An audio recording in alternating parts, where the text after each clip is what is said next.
महायोगपीठे तटे भीमरथ्या वरं पुण्डरीकाय दातुं मुनीन्द्रे समागत्य तिष्ठं तमानन्दकन्दं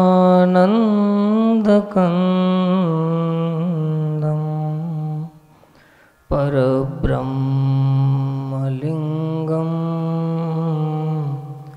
भजे पाण्डुरङ्गम्।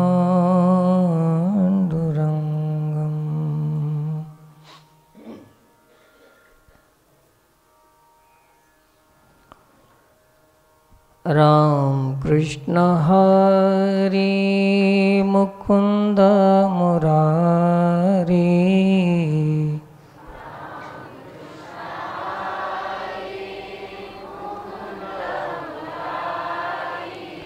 राम कृष्ण हरि मुकुंद मुरारी,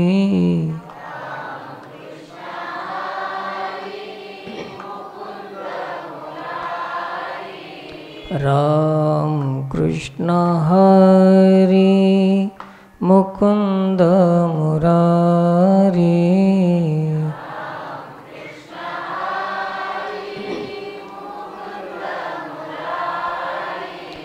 पांडुरंग पांडुरंग पांडुरंग हरि,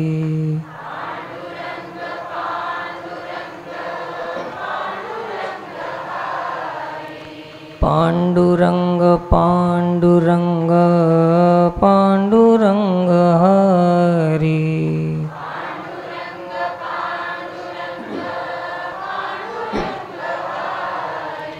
राम कृष्ण हरि मुकुंद मुरारी,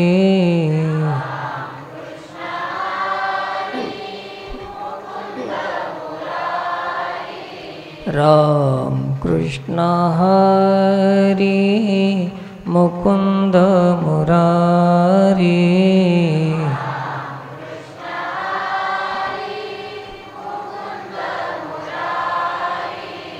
पांडुरंग पांडुरंग पांडुरंग हरि,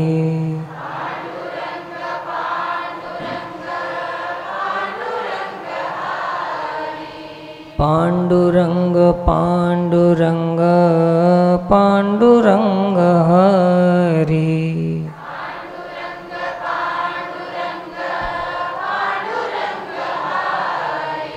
पांडुरंग पांडुरंग पांडुरंग हरि,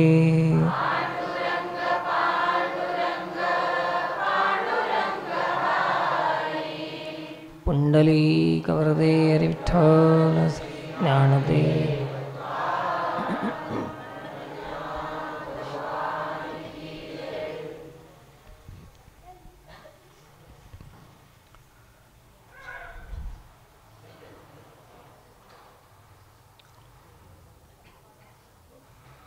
श्री गुरुचं स्मरण वंदन करून उपस्थित समस्त भक्त मंडळी, संत मंडळी, भाविक श्रोते मंडळी यांना सर्वांना प्रणाम आहे।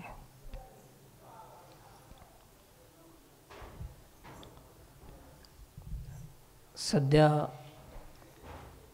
गणेशोत्सव कार्यक्रमाचं सांप्रदायिक पद्धतीने कालावधी संपलेला आहे। अनंत चतुर्दशीला तो काल पूर्ण झालेला आहे। आज पौर्णिमाची सुरुवात आहे। आज 2 दिवस आहे वाटते।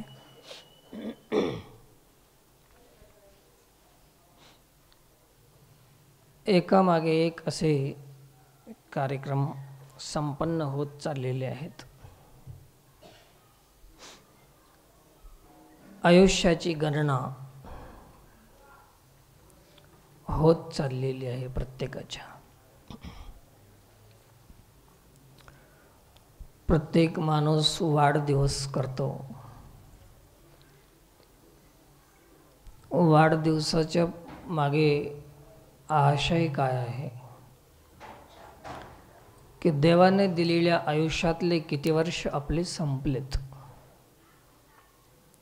याची आठवण करून देणारा हा वाढदिवस आहे.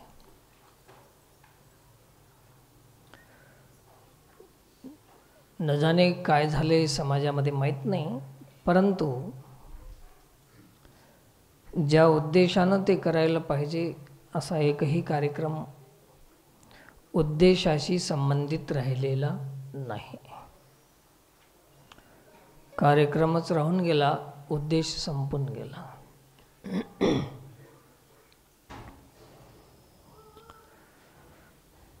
आणि मग वाढदिवस आयुष्याची गणना आहे. माझे किती वर्ष संपलेत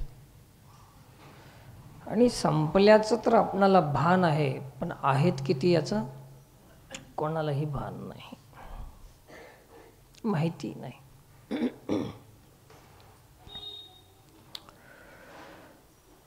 आणि माहिती नसल्यामुळे आपणाला असं वाटते की मरणच नाही. खरं तर माहिती नाही, पण वाटतंय काय मृत्यूच नाही, माहिती नसल्यामुळे.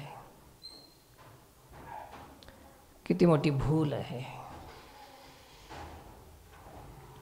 मरणच नाही का मरण माहीत नाही, माहिती नाही आपल्याला.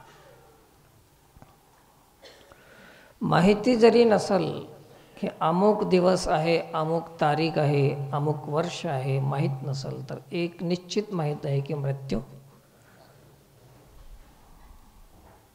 आढळ आहे. मग अशा वेळेला आपण काय करायचं? सर्वात पहिलं आयुष्याचं महत्त्व समजून घ्यायचं आपण. आयुष्य किती महत्त्वपूर्ण आहे. आयुष्याचा एक क्षण आपल्या जीवनामध्ये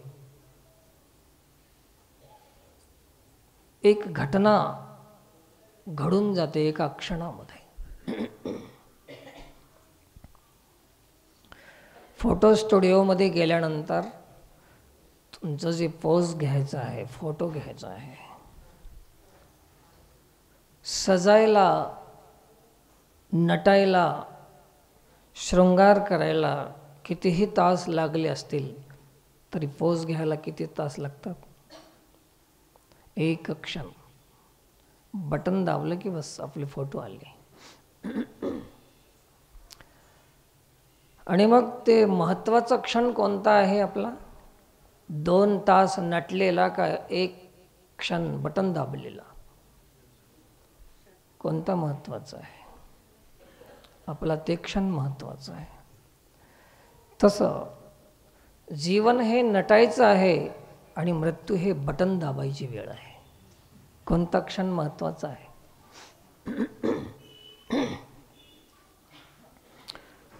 काय माहीत ते बटन केव्हा दाबते ते.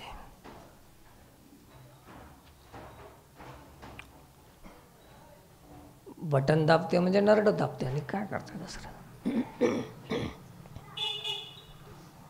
ते क्षण महत्त्वाचं आहे.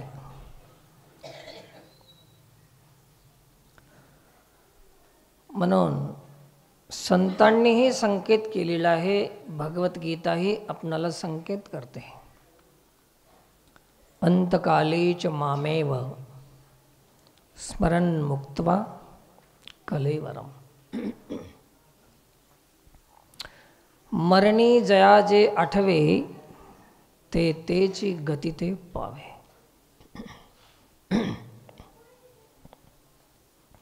मरते वेळेस आठवण कशाची येईल आपणाला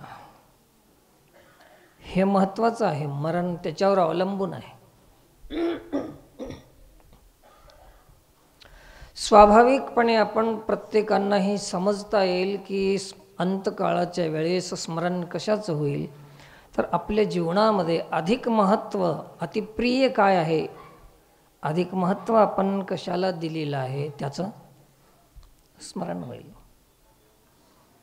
व्यक्ती, वस्तू, सत्ता, पदार्थ इत्यादी हे जीव तर संसार प्रिय आहे,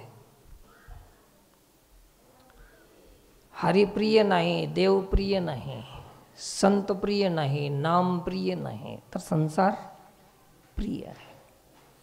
मग आता आठवण कशाची होईल?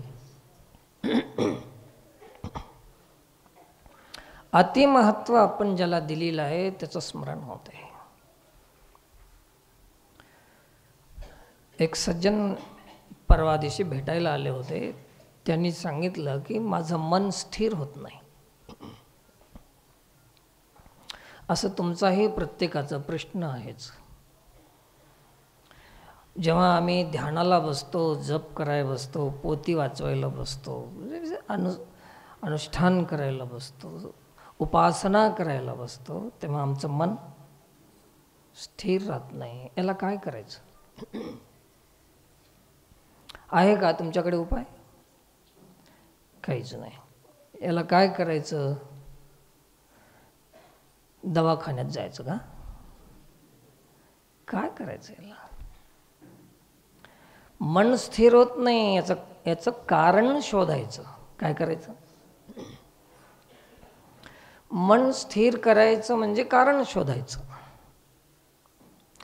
तुमचं पोट दुखतं तर त्याचं पोट दुखतंय हे सर्वांनाच माहिती आहे. दुखल्यानंतर दर्द होते, सगळ्यांना कळते. परंतु कमी करायचं म्हणजे काय करायचं? त्याचं कारण शोधायचं की मी मिरची भज्जे खाल्लो होतो. कारण शोधा. कुठल्याही गोष्टीचं निवारण करायचं असेल तर त्याचा उपाय कारण शोधा. दुःख होत असेल तर कारण शोधा. संकट येत असतील तर कारण शोधा. आणि साऱ्या कारणाचं निवारण काय आहे आणि सगळ्या कारणाचं कारण काय आहे, त्याचं कारण एकच आहे की आपण आपल्या जीवनामध्ये कुठलाच संयम ठेवलेला नाही. वाणीवर संयम नाही, इंद्रियावर संयम नाही, मनावर संयम नाही, कुठल्याही शरीरावर संयम नाही, खाण्यावर संयम नाही, बोलण्यावर संयम नाही, कोणत्याही गोष्टीमध्ये संयम नाही. जोपर्यंत संयम नाही तोपर्यंत सम होत नाही, आपण समता येत नाही. हे त्याचं कारण आहे. असंयम हेच आपल्या समस्त कष्टाचं, दुःखाचं कारण आहे. कारण शोधायला पाहिजे. मग कारण शोधत असताना आम्ही वैकुंठवासी आलो याच कारणासी. आता कारण त्यांनी पाहिलं, शोधलं संतांनी. बोलिले जे ऋषी साच भावे वर्ता. कारण सापडलं. आम्ही आमची जे वर्तणूक आहे त्या वर्तणूकमध्ये अजून सत्य नाही. कारण सापडलं. कोणाच्या बुद्धीनं काय अर्थ लागू द्या, पण मला सांगू द्या, आहे की नाही? आपलं कारण काय आहे तर आपलं वागणं, आपला स्वभाव, आपला व्यवहार, आपल्या जीवनातलं सत्य नाही. साच भाव काय आहे? साच म्हणजे सत्य, भाव म्हणजे आहे, सत्य आहे. काय आहे? एका परमात्मा व्यतिरिक्त बाकी सर्व मिथ्या आहे आणि एकच परमात्मा सत्य आहे. हे कळालं. त्या गोष्टीचं आपल्या जीवनामध्ये विस्मरण झालं की दुःखाला कारण झालं. म्हणून प्रत्येकाने कारण शोधायचं आहे. काय कारण आहे आपल्याला? कारण शोधत असताना हे मन कारण शोधत राहते, परंतु याला सापडलं नाही कारण. अनेक वेळेस सांगितलेलं आहे, आजही तुम्हाला सांगून जातो. जीव तृप्त नाही, जीवाची तृप्ती नाही, संतृप्ती नाही, शांत नाही, संतुष्ट नाही. का नाही? त्याला जे पाहिजे ते मिळालं नाही. काय पाहिजे होतं? आम्ही सगळं काही मिळवलं, धन संपत्ती सत्ता प्रतिष्ठा मान सन्मान सगळं मिळवलं, पण तो जीवाचा विषयच नाही. तो का नाही? तर जे काही मिळविलं हे प्रकृती आहे, जड आहे, अचेतन आहे. आम्ही जे मिळवले ते कसं आहे? तुम्ही घर बांधलं, चेतन आहे की अचेतन? जड आहे की चेतन? शाश्वत आहे की नाशवान? तुम्ही काय काय मिळवलं ते सगळं असं मिळवलं. आणि जीव अविनाशी परमात्माचा अंश आहे. कोणाचा अंश आहे जीव?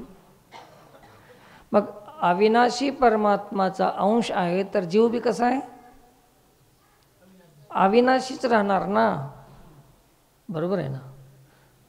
माकडाचं पिल्लू जनावराचं वास जर जन्माला आलं तर जनावरच जन्माला येणार. म्हशीच्या पोटी जन्माला आलं तर म्हैसाच होणार. तसं देवाचा अंश असेल तर देवच होणार आहे, देवाचा अंश आहे. मग हे अविनाशी तत्वाचा अंश आहे, तर जीव भी अविनाशी आहे. मग अविनाशी जीवाला नाशवान पदार्थानं तृप्ती कशी होईल? इथं बसली चकली आम्हाला. कारण हे सापडलं नाही आमचं. तृप्तीसाठी आम्ही प्रयत्न केलेला आहे, परंतु अतृप्त आहोत आम्ही, असंतुष्ट आहे.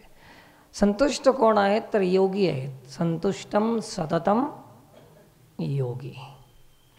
अविनाशी जीव आहे, तर अविनाशी तत्वाच्या प्राप्तीनंच त्याची तृप्ती होईल.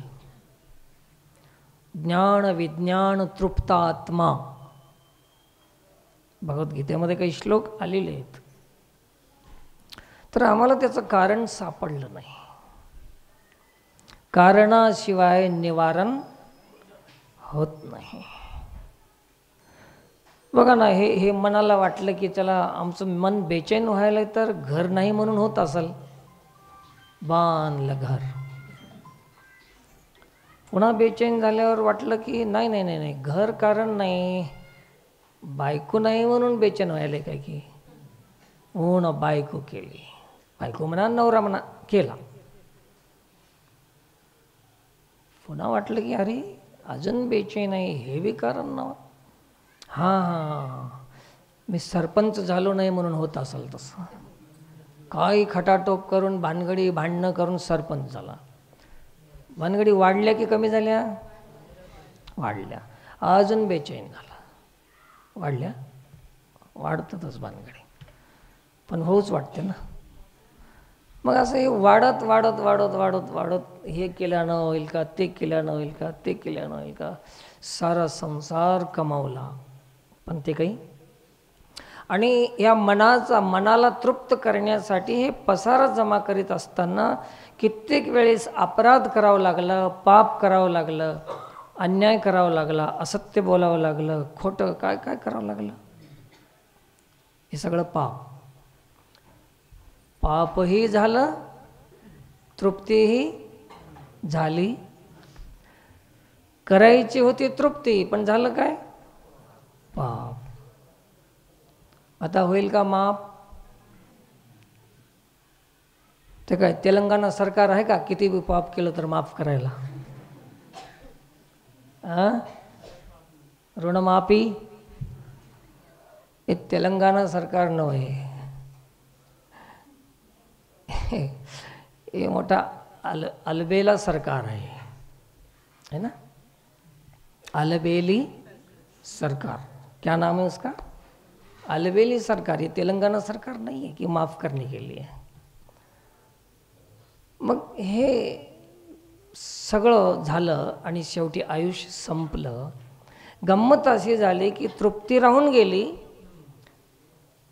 कमावलेलं धन बी राहून गेलं आणि पाप तेवढं घेऊन गेलं. बसा बोंबलत आता. काय झालं?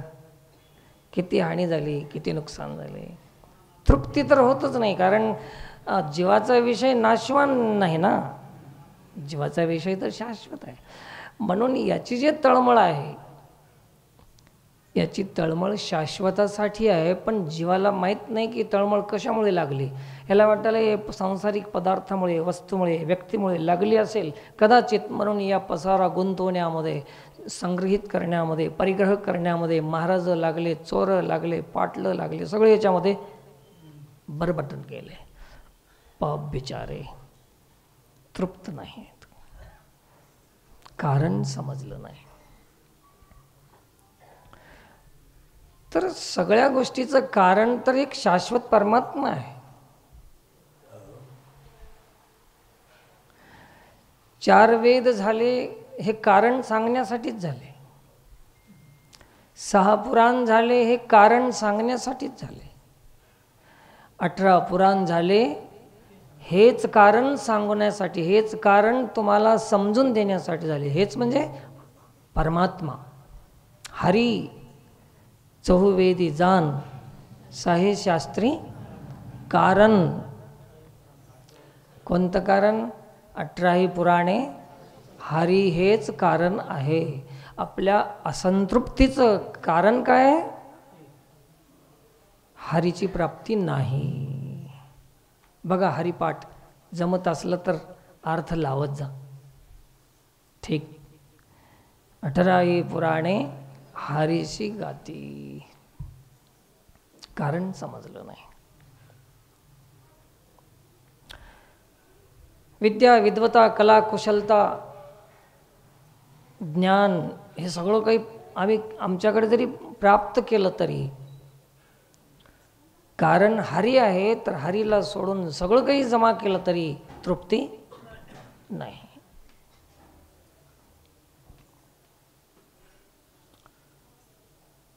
एक हरीशिवाय तृप्ती नाही, आहे की नाही. नामाशिवाय तृप्ती नाही. हरिनाम, नामात हरीचं अस्तित्व आहे असं जाणून नाम घेत जाऊ. हरिमुखे म्हणा, हरिमुखे म्हणा. नाम घ्यावंच लागतंय. कितीही वेदांती असला तरी नामाशिवाय त्याचा उद्धार नाही. जाणीव नेणीव भगवंती नाही, हरि उच्चारणी पाही मोक्ष सदा. प्रवासामध्ये एक प्रवासी निघाला होता, बसमध्ये बसला. ज्या गावाला जायचं होतं त्या गावाचं नाव विसरून गेला. गावाचं नाव विसरून गेला. आणि कंडक्टर आलं, तिकीट पैसे काढला आणि दिलं. दे म्हणला तिकीट. परंतु कुठलं तिकीट? गाव सांगावं लागेल ना. त्यानं म्हणला, कंडक्टर साहेब गावाचं नाव विसरून गेले, त्या गावचं तिकीट द्या. कंडक्टर म्हणला, तर विसरलेलं गाव कोणतं राहते काय माहीत, असं थोडंच समजतं. ते म्हणले, असं सांगता येत नाही, देता येत नाही, तू गाडीतून उतर खाली. उतर. नाही नाही नाही, मला त्या गावाची सगळी माहिती आहे, त्या गावचं तिकीट द्या. माहितीनं तिकीट मिळत नाही, त्याचं नाव घेतलं तर तिकीट मिळते. तसं आम्हाला जगातली पुष्कळ माहिती आहे, पण महत्त्व नाही, त्याला व्हॅल्यू नाही. नाम घेणाऱ्यालाच महत्त्व आहे. शास्त्राची माहिती आहे, पुराणाची माहिती आहे, वेदाची माहिती आहे, बोलता येते, बरगळणं होते, सगळं बोलणं नवं. अनंत वाचाळ बरळती बरळ. बरळ म्हणजे ताप आलेला माणूस बरगळते बघा, तसलं आहे आमचं प्रवचन. उगं बरगळणं आहे. काय बी बोलतंय ते घरातले माणसं घाबरून जातात की येडं झालं की काय, मग ते ताप डोसक्याला चढली म्हणतात. तसं आमचं बी ह्या शहाणपणाचा ताप डोसक्याला चढला आहे. म्हणून अनंत वाचाळ बरळती बरळ. त्या कैचीनी दयाळ किंवा गोपाळ पावे हरी. कसा प्राप्त होईल त्याला. शेवटी त्या प्रवाशानं सांगायला सुरुवात केलं की कंडक्टर साहेब, त्या गावामध्ये 10वीपर्यंत शाळा आहे, 2 लिंबाचे झाडं आहेत, 1 पाण्याची टाकी आहे, त्या गावचं तिकीट द्या. वर्णन काय करायला लागला हे म्हणलं, अरे हे वेळ घालवू नको माझा, उत्तर तू खाली. ते म्हणलं एवढी माहिती सांगालो, तुझ्या माहितीला काही अर्थ नाही. मला पांडव प्रतापमधलं कळते, मला भक्तविजयमधलं कळते, मला तुला कळून काहीच उपयोग नाही यार. चप, बंद कर, तुझं सांगणं बंद कर. अखेरीला त्यानं सांगितलं की चीडमध्ये आला ते प्रवासी. म्हणला कंडक्टर आखरी गोष्ट आहे, म्हणला त्या गावात माझी सख्खी मावशी आहे, त्या गावचं तिकीट द्या. आता देता येईल का?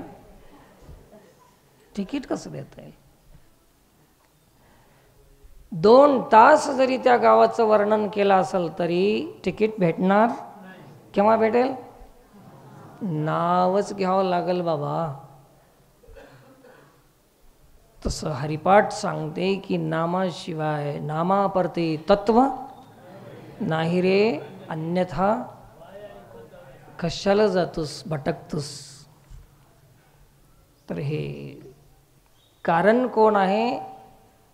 आपला जीव जे काही बेचैन आहे, अविश्राम आहे, आपल्या जीवनामध्ये तृप्ती नाही, अतृप्त आहे, असंतुष्ट आहे. याचं कारण काय आहे?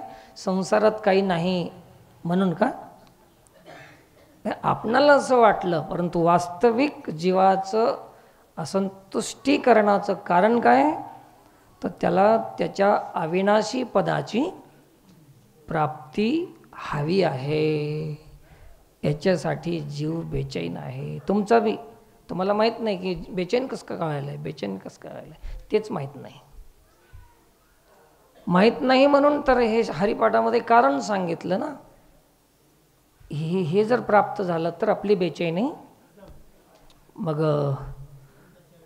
मग सांगतात की आता कोठे धावे मन तुमचे चरण, अथवा आता निश्चिंतीने पावलो विसावा. असे अनेक अभंग आपण पाहता येईल. परंतु कारण शोधा. कारणाशिवाय आपल्या दुःखाचं निवारण होणं शक्य नाही. कितीही गोळ्या घ्या, कितीही डॉक्टर शोधा, कितीही काहीही करा, मग आता आपण कोणाला शरण जायचं? कुमारी प्रवलिकानं सांगितलं की आपणाला कोणाला शरण जाऊ? परमात्माला शरण जाऊ. मिठाला मीठपणा संपवायचा असेल, मिठाला मीठपणा घालवायचा असेल तर कोणाला शरण जावं? पाण्यामध्ये मिसळावं. नोहे सारिता निराळे, लवण मेळविता जळे. जीवाना जीवपणा घालून शिवपणा म्हणजे परमात्म तत्वाची प्राप्ती करून घ्यावं. की मी शरीर नाही, मी इंद्रिय नाही, मी मन नाही, मी बुद्धी नाही, मी कोणीच नाही, तर मी चिदानंद रूप. तिनं सांगितलं प्रवचनामध्ये तिच्या की आपलं कोणी नाही आणि आपलं काहीच नाही. आपलं कोणी नाही आणि आपलं काहीच नाही. अपना कोई नाही, अपना कोई नाही आणि अपना कुछ नाही. हे दोन्ही गोष्टी सांगितल्या. हे सत्य आहे. तर आपण शरण जाणं आहे तर एकच ठिकाणी शरण जावं. कुठं जावं? शरण जा उदारा पांडुरंगा. विष्णुदास विनवी नामा, भूलू नका भवकामा, धरा अंतरी निज प्रेमा, न चुका नेमा हरिभक्ती. संत चरणी भाव धरा, क्षणक्षणा नामस्मरा, मुक्ती सायुज्यतावरा, आणि हेची करा बापानो. माया विघ्ने आयुष्य जात आहे पहा, काळ जपतसे महा, स्वहिताचा घोर वहा, ध्यानी राहा श्रीहरीच्या. मी उरपाट यायले अभंग, तुम्ही इकडून चालव. माया विघ्ने भ्रमला खरे, म्हणता मी माझेनी खरे, हे तो संपत्तीचे वारे, साचो कार्य जाईल. धनदारा पुत्रजन, बंधू सोयरे पिशोन, सर्व मिथ्या हे जाणून. आलो इथं आता जागेवर. कोणी कोणी आलो तिकडून वापस इकडं. आता काय पुढचा तुकडा? शरण रिघा इवायाशी. देवाशी आहे का? जावायाशी जमत नाही का? मंत्र्याशी एकच ठिकाण आहे. मामेव शरणम व्रज. हे अर्जुन, एकच मी असा आहे शरणागता, शरण्य मीच एकू, दुसरे ठिकाण नाही. काय शरण जाता कोणाला? कशाला आश्रय घेता कोणाचा? शरणागतीचा अर्थ आहे की अन्याश्रय सोडून देणे म्हणजेच शरणागती आहे. आमचे गुरु महाराज एक गोष्ट सांगत होते. एक ढोलकी राहते, एक हलकी राहते. हलकी म्हणजे डपडं, ढोलकी म्हणजे अशी लांब राहते ना, मृदुंगासारखी. हे दोन्हीला बी वाजवित येतं. हलकी लग्न सराई आली, लग्नामध्ये पहिलं ती जास्त हलक्याच असायच्या. 7-7 डपडे, 10-10, 11-11 डपडे ते हलक्या वाजवायचे. आणि ते हलक्या असं वाजवायचे. ते हलक्या, वजन कमी राहते. असं धरून असं वाजत होते, काकत अडकून वरी. बघला म्हणा डपडं वाजताना. ते हलकी गेली ढोलकीपाशी आपलं दुःख सांगायला. ढोलकी बाई म्हणून रडू लागली. ढोलकीने सांगितलं, हलकी का रडतेस तू? काय सांगू बाई, या भाड्यानं लग्नाच्या सुपाऱ्या घेतलंय. 10-10, 11-11 लग्नाच्या सुपाऱ्या एकदाच घेऊन ठेवले. आणि टिक्कोर घेऊन जे बडवालय, पाठीवर मारालय माझ्या. कोण सांगाले? हलकी. कोणाला सांगाले? ढोलकीला. ऐकून ऐकून ढोलकीने म्हणली, गब्बस म्हणली, तो तुझं लई चांगलं आहे बाई. अगं तुला काकवर कडला घेऊन एकेकूनच तर बडवालय, मला खाली ठेवालय, वरून गुडगा लावालय, दोन्ही कोण बुक्या घालाय. हलकी पळूनच गेली. हलकीचं दुःख हलकं झालं. कोणाचं ऐकून? अरे वेडे हो तुम्ही, जगामध्ये तुमचं दुःख सांगत जर जासाल, कोणाला सांगणार? कोण आहे सुखी म्हणून सांगणार तुम्ही? जगी सर्व सुखी असा कोण आहे, विचारी म्हणा तूच शोधून पाहे. समर्थ रामदास. कोणाला सांगावं आपलं घरानं? म्हणून कृपया महिला मंडळी, आपल्या घरातली गोष्ट बाहेर कोणालाही सांगू नये. Weak point. सासूचं सांगू नका, सासा असाल तर सुनेचं सांगू नका, नवऱ्याचं तर बिलकुल सांगू नये, बायकोचं बी कुठं सांगू नये, कोणाचंच कुठं सांगू नये. तुमचं दुःख हलकं होणार नाही. तर सांगता कोणाला? जोडोनिया कर मुख पहा सादर, पायावरी शिर ठेवूनिया. तुका म्हणे काय पडियंते सांगा, आपुलाले सांगा सुख दुःख. तुका म्हणे काय पडियते मागा, आपुलाले सांगा देवा सांगू सुख दुःख. तुम्ही कोणाला सांगता? काय करावं महाराज, आम्ही देवाला सांगत होतो पण त्याचा फोन नंबरच नाही. अरे ती तुमच्यापासून दूर असेल तर त्या फोन नंबरची गरज असेल ना. परमात्मा सांगतो अर्जुनाला, अरे वेड्या, माझ्यासाठी फोन नंबरची गरज नाही. सर्वस्य चाहम हृदय सन्निविष्टो. माझं संस्कृत बरोबर आहे? हां. सगळ्यांच्या सकळांचे हृदय देशी मी अमुका आहे ऐशी जे बुद्धिस्फुर्य हरिणसी ते वस्तुगा मी. मला नंबरची गरज नाही. बस तुमची भावना मनामध्ये आली की मला पोचते. माईकची गरज कोणाला? माणसासाठी माईक आहे की देवासाठी? जग माईक आहे तर जगाला माईक पाहिजेच. देव अमाईक म्हणलं तर मायातीत आहे आणि त्याला माईकची काय गरज आहे? संतांनी स्पष्ट केलंय, न सांगता तुम्हा, आणि मग त्याला पुकारून सांगायची गरज काय आहे? अंतरीची घेतो गोडी पाहे जोडी भावाची. म्हणून हे देवाला शरण जाणं सोपं आहे आणि एकच ठिकाण आहे. सर्व धर्मान् परित्यज्य मामेकं शरणं व्रज अहम त्वा सर्व पापेभ्यो मोक्षयिष्यामि मा शुचः. हे अर्जुना, सगळा आश्रय कर्तव्याचा, कर्माचा, साधनेचा, अनुष्ठानाचा, तपाचा, जपाचा सगळा आश्रय सोड आणि मला शरण ये. आम्ही याचा आश्रय घेऊन बसलो की आम्ही 108 पारायण केलेले माणसं आहो, तर हे पुण्य माझं संरक्षण करील, देवाला शरण जायची गरज. असा आश्रय घेऊन बसणाऱ्याला धोका झाल्याशिवाय साधनाचा बी आश्रय घेते माणूस. आणि सांगू तुम्हाला, तुम्ही जे चिंता करता की नाही, संसाराची असेल, परमार्थाची असेल, संयम होत नाही, आमचं मन आवरत नाही, ही चिंता तुम्ही करायला ना, तर तुम्ही करायला याचा अर्थ की तुम्हाला आपलं स्वतःचं अस्तित्व आहे असा अहंकार आहे तुम्हाला. हे शरणागतीचं लक्षण नाही आहे. जेव्हा आम्ही त्याला शरण जाऊ तर आपली चिंता तोच करेल.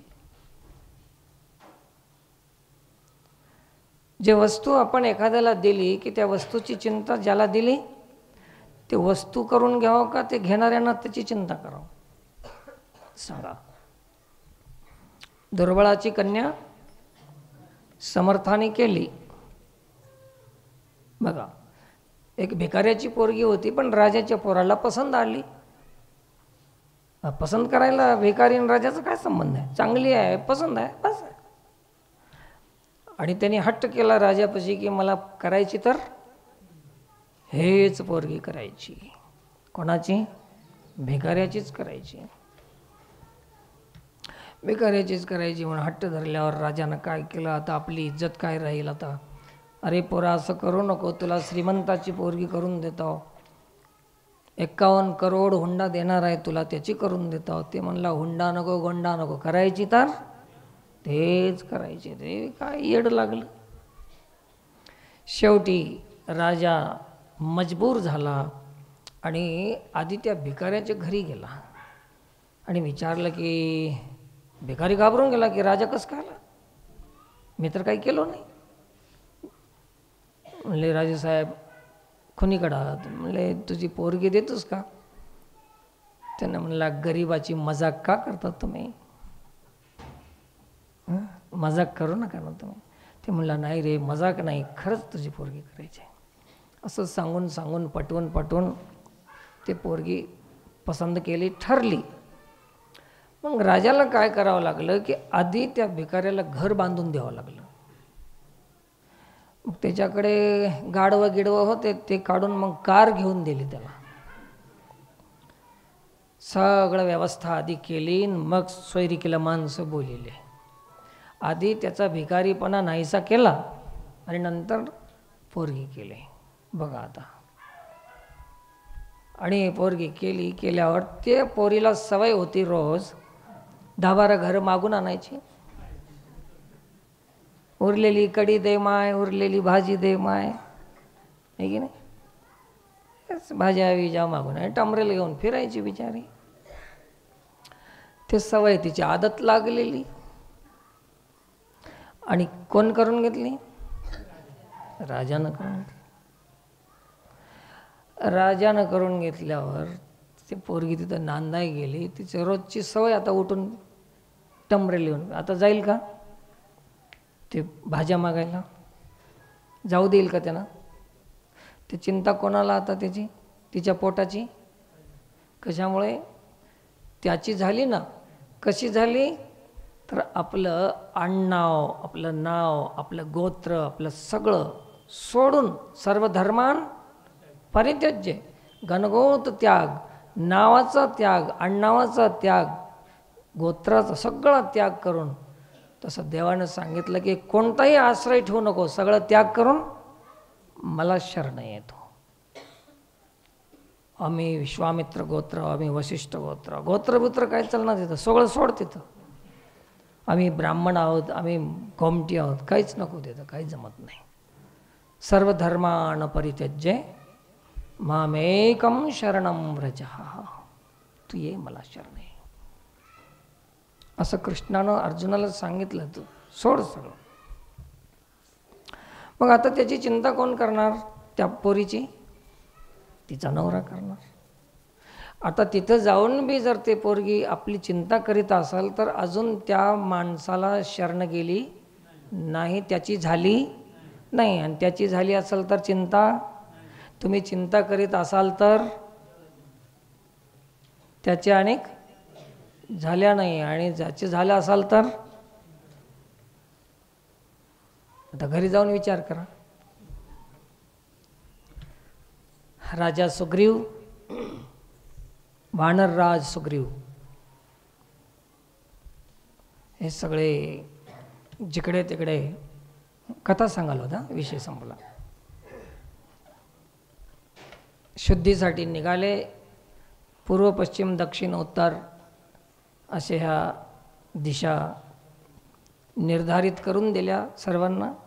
आपले आपले सेनापती, आपले आपलं सैन्य, आपले आपले वानरगण घेऊन सीताशुद्धीसाठी वेगवेगळ्या दिशेनं उड्डाण करून प्रवास करून चाललेले आहेत.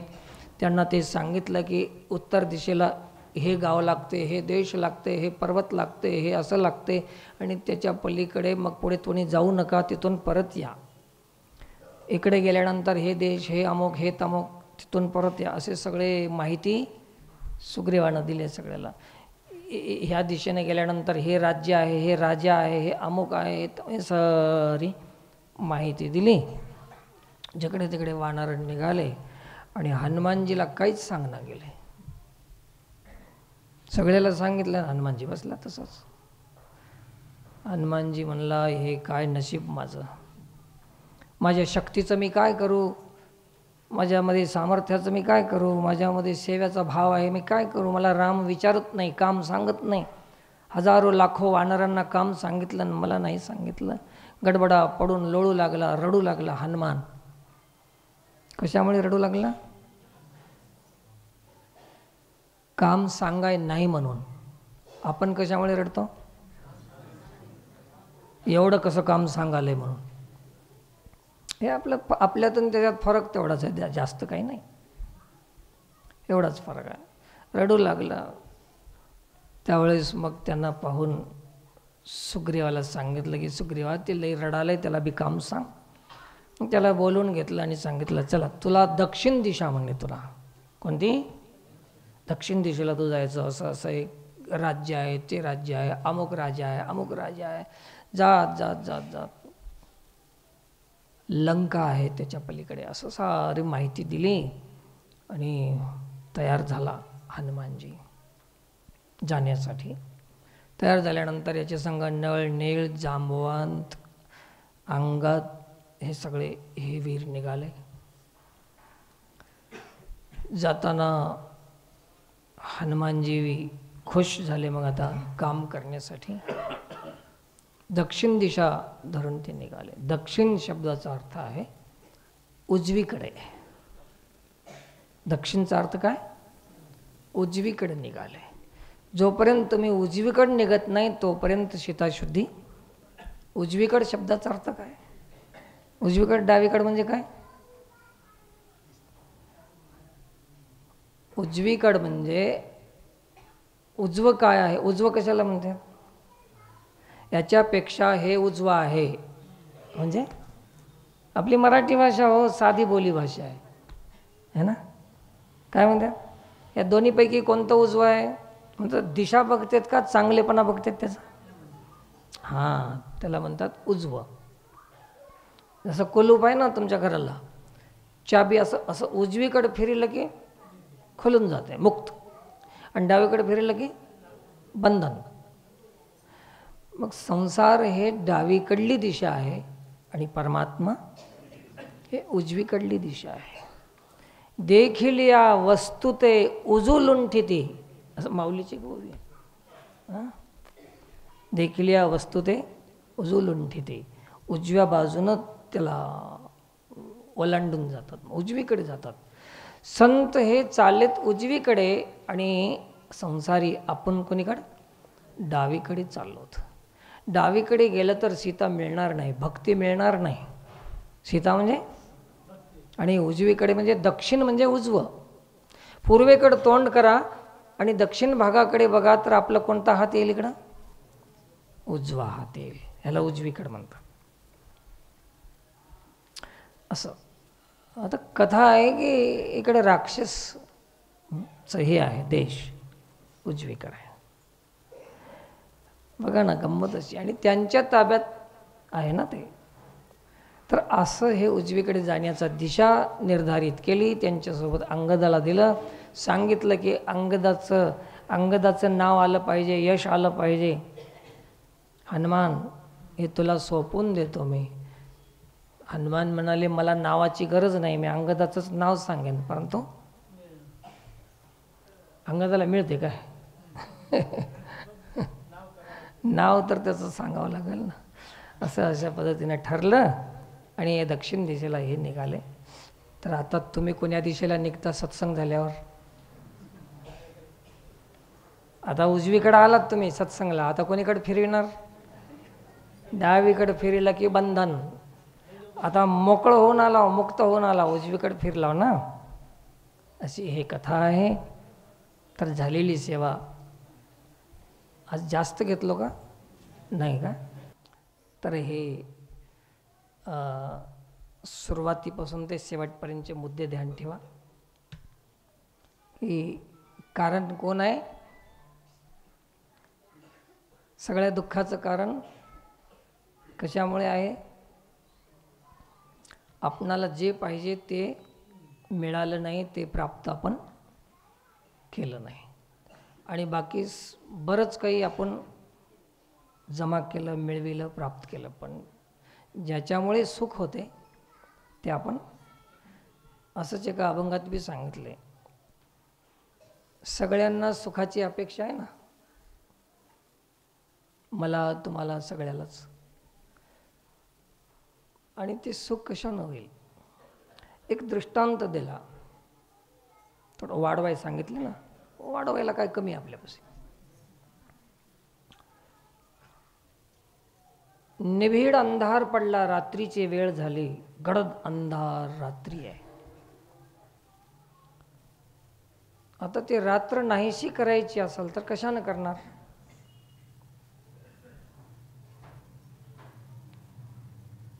लाईटा लावणार, दिवे लावणार.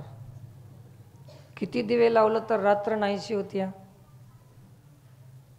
1,00,000 1 करोड प्रकाश होऊ शकतो, पण रात्र नाहीशी होत नाही. रात्र नाहीशी करण्यासाठी एकच उपाय आहे, सूर्याचा उदय. दिवे नाही.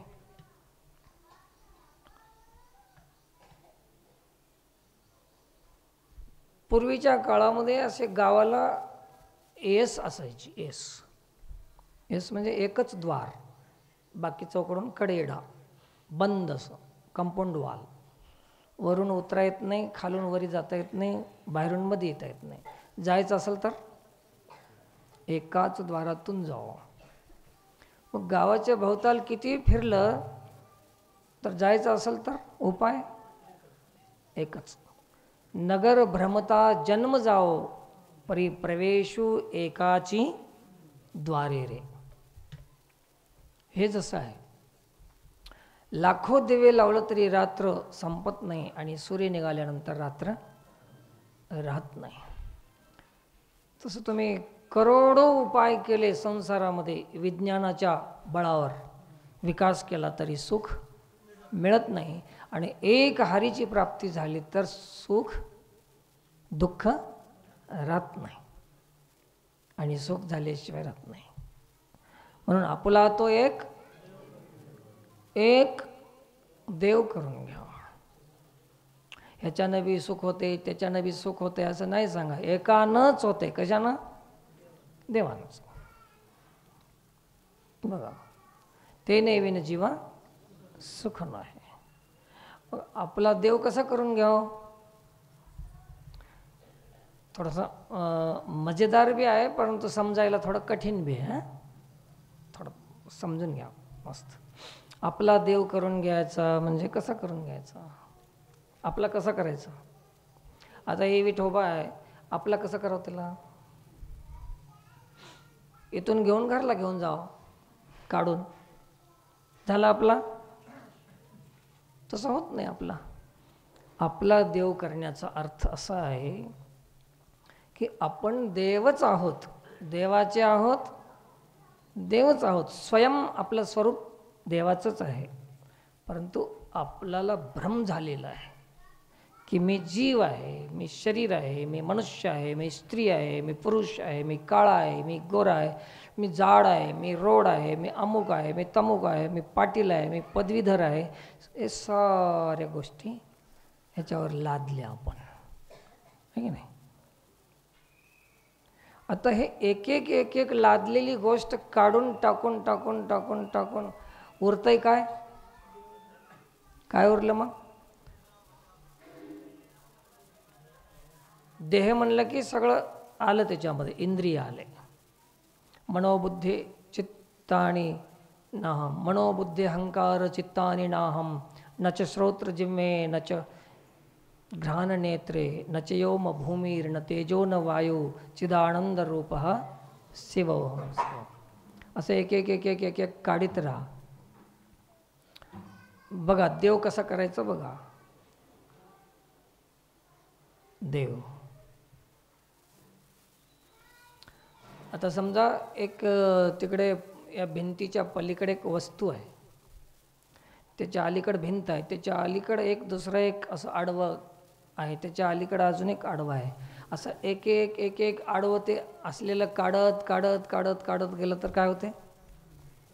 जी आखरीची वस्तू आहे ते एकच राहते ना. तसं आपल्या स्वरूपामध्ये हे सगळं आडवं आलेलं आहे. शरीर आहो मी, इंद्रिय आहो मी, हे एक एक एक एक एक एक ज्ञानानं विवेकानं याचा संबंध विच्छेद करीत गेला, काढत गेलं काढत गेलं. मी शरीर नाही, मी इंद्रिय नाही, मी मन नाही, मी बुद्धी नाही, मी अहंकार नाही, मी द्वेष नाही, मी राग नाही, धर्म नाही, काम नाही, अर्थ नाही, मोक्ष नाही, मी पुण्य नाही, मी पाप नाही, मी यज्ञ नाही, मी दान नाही, मी तप नाही, मी अमुक नाही, मी तमुक नाही, मी माता नाही, मी पिता नाही, मी गुरु नाही, मी शिष्य नाही, मी जात नाही, मी मृत्यू नाही. असं एक एक एक एक एक एक काढत काढत गेलं. आखरीला काय राहते? देह सरे मी हे नुरे, उरला उरे विठ्ठल. आता विठ्ठलच आहो आपण. तर आपला देव कसा करायचा? आता कळालं की नाही? आपला देव करायचं म्हणजे कसं करायचा? की आपणाला आपल्या देवपणाचा जो भ्रम झालेला आहे आपल्या देवपणावर, ते काढून काढून आपला देव करायचा. समजलं की नाही? की कसं झालं की मला काही माहीत नाही आता कसं झालं की काय नाही. मूर्ती करायची असेल तर मूर्तीतला भाग काढून काढून मूर्ती होती का काही दुसरं घालावं लागते? तसं तुम्हाला देव व्हायचं असेल तर हे जे काही आहे ना आगाव, मी माणूस आहो म्हणायचं, आगावपणामध्ये आला, इंद्रिय आहो म्हणायचं आलं, स्त्री आहो, भाव, हे सगळे भाव आलेत नाही. हे सगळे काढत काढत काढत गेलं तर काय राहते? चिदानंद रूप अहम निर्विकल्पो निराकार रूपो विभुर्व्याप्य सर्वत्र सर्वेंद्रियाणां सदा मे समत्वं न मुक्तिर्न बंधः चिदानंद रूपः शिवोहम शिवोहम. असा आपला देव करावं. आपला असं देव करावं. तुम्ही कोणतं करता? देव करायचं म्हणलं तर तुम्ही काय करता? एक मातीचा, एक पितळाचा, एक तांब्याचा, एक चांदीचा, नाहीतर एक कशाचा लाकडाचा, हे देव करता आपण. आपला देव कुठं करता तुम्ही? दुसरंच तयार करीत बसता. आता दुसरं किती दिवस तयार करीत बसणार? तुमचा देव केव्हा करणार तुम्ही? तुमचा देव करा. हे देव देव आणि कुठं चालव? देव देव करायचं चालव. तुझा कर की देव. तुझा तुची देव, तुझा तुची. संतांचे वाक्य शोधून पहा. तू तुझा देव करून घे. एक गाडी घ्यायची, बैल लावायची, त्याच्यामध्ये दडपा भरायचा, त्याच्यामध्ये 4 भगुने टाकायचे, परिवार बसवायचा, एक बोकुड घ्यायचं, संघ कुठं चालास? अरे तुझा सत्यानाश हो दे. काय देव करतोस तू आता?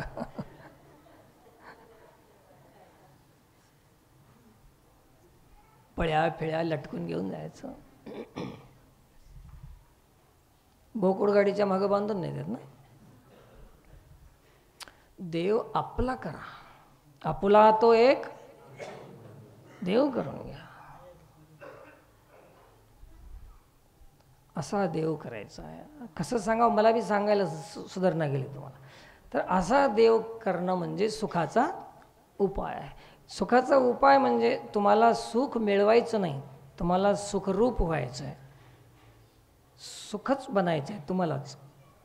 सुखी व्हायचं नाही, सुखरूप व्हायचं आहे.